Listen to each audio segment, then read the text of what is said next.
Hey, thanks for tuning in to Gunny Sharp Talk. I've been promising to try to do a quick video on flattening some stones. This is a CBN resin bonded stone, 1500 grit or 10.7 micron from Practical Sharpening. It should be pretty flat, so this shouldn't take too long. I'm just going to kind of show you the process. I already have some powder down because I was flattening some stuff earlier before we decided to shoot the video. First thing you're going to want to do is draw some lines across your stones. Now, I usually do like X's, and I don't know if you can see but I'll do that all the way down. And what you're going to do is you're going to work it until you remove the pencil marks. It doesn't have to be perfect by any means as far as your marks go, just as long as they're all the way across. Some people do them in angles, some people draw them different ways. I just kind of make X's all the way down. You're going to want some water. And sometimes I use this 60 grit silicon carbide powder. I use that a lot for heavy work. If I'm just trying to lightly do some that aren't real dished or anything like that, I'll use this 240 grit aluminum oxide powder. So this is a lot finer powder than the other one. I will let you guys know. I always try to do it on glass. You can do it on granite. You want to do it on something flat, a flat hard surface. This 60 grit is really loud. That's part of why I'm not doing it on the video, because it's almost too loud to talk through. I can also tell you that you want a dedicated piece of glass. For me, this table, it's an old table that normally we would have thrown away. I keep it specifically for flattening stones. That's all I do with this table. You're going to want a piece of glass that you have dedicated to flatten stones, because this is going to scratch up the glass. But like I said, with this, I don't care. You'll get haziness. Like this here isn't powder. It's actual scratches in the glass because of flattening stones with the powder on here. So you're going to want to put some water throughout your powder. And I kind of do it a little at a time because it'll make the powder kind of ball up. You don't want the powder real thick. It's going to thin out. You're going to end up with a thin layer under the stone anyways. So I take my stone and kind of get the powder in there, the water. The water will kind of start to separate out of it a little bit and just leave a fine slurry. Looks like my table is now uneven. That's okay.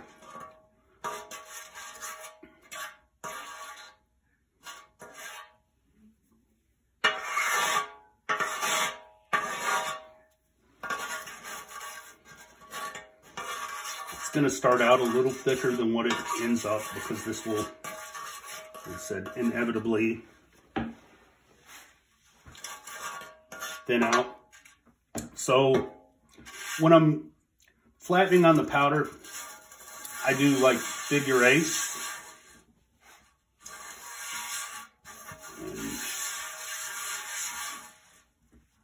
And that towel should catch the water that's coming off. I wish I'd have known that before I started. But you want to do figure eights. You can do circles. Make sure you go both directions. Kind of the wax on, wax off, Karate Kid thing.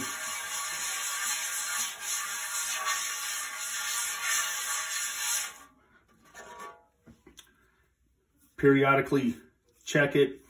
Use glass because glass is hard and very flat. As you can see, this was already pretty flat. The pencil marks are already gone in just that amount of time. But that's basically the process. There's really not a whole lot more to talk about other than make sure you're not making the mess that I am. This table is usually pretty level. I don't know what I did to it, but like I said, figure eights. And you see how thin it gets underneath. That's all you need is a thin layer. You almost don't want it too thick, but you want it, it'll thin out and even out. So you'll have an even layer underneath. And the difference between like using the powder, like silicon carbide, or in this case, aluminum oxide powder. Aluminum oxide is what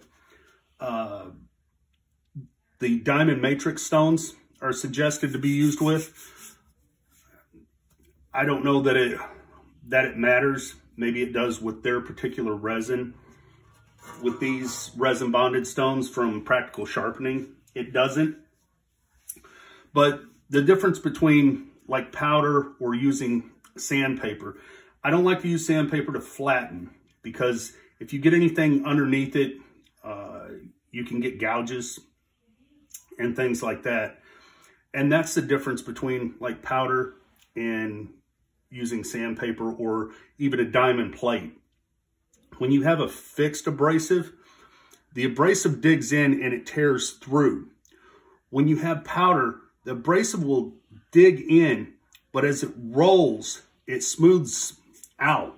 So you can get a smoother finish with 240 grit of this powder than you do with a 240 grit stone, if that makes sense. Where it'll dig in and it will roll through, and it will pull material as it rolls, but it doesn't dig in and rip through, where fixed abrasives do. And just so you know, for CBN or diamond, don't use diamond plates. Diamond against diamond, the cutting facets will hit each other and they'll smooth each other out. So you'll be flattening your stone and smoothing out your cutting edges. You don't want to do that. Same thing with CBN. And if you do CBN on a diamond plate, the diamond's harder, so it smooths it out potentially even faster. Some people have said they've had okay results. I have found it much better to use powder and to use like silicon carbide, wet dry paper, sandpaper to dress them. And since we're at it, I'll kind of show you what I do after flattening. Always use the powder to flatten. Sometimes I use powder to dress them. I'm out of it right now in higher grits than this. So what I'll do is I'll take like a 400 grit wet dry sandpaper, and I'll put some water down on the glass.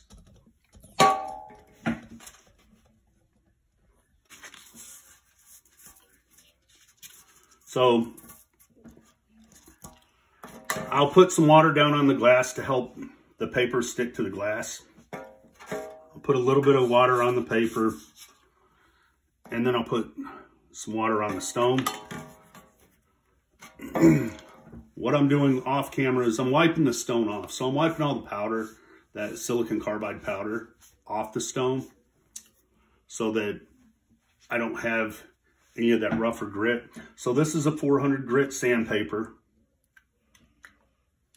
And with the sandpaper, don't do figure eights, because what you'll do is you'll round off these edges, or potentially round off the edges and your corners. And you want to keep those nice and flat.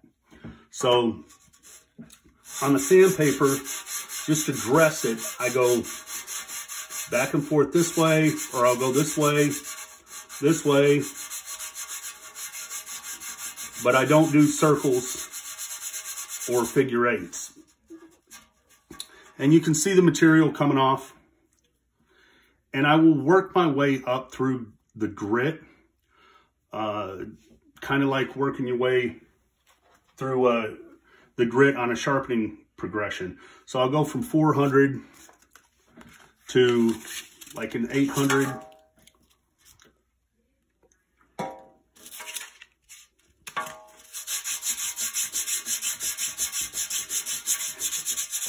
And I don't work on it too long if I don't have to. Sometimes in the beginning, if it's the first time I've done a stone, I may work it longer with every grit.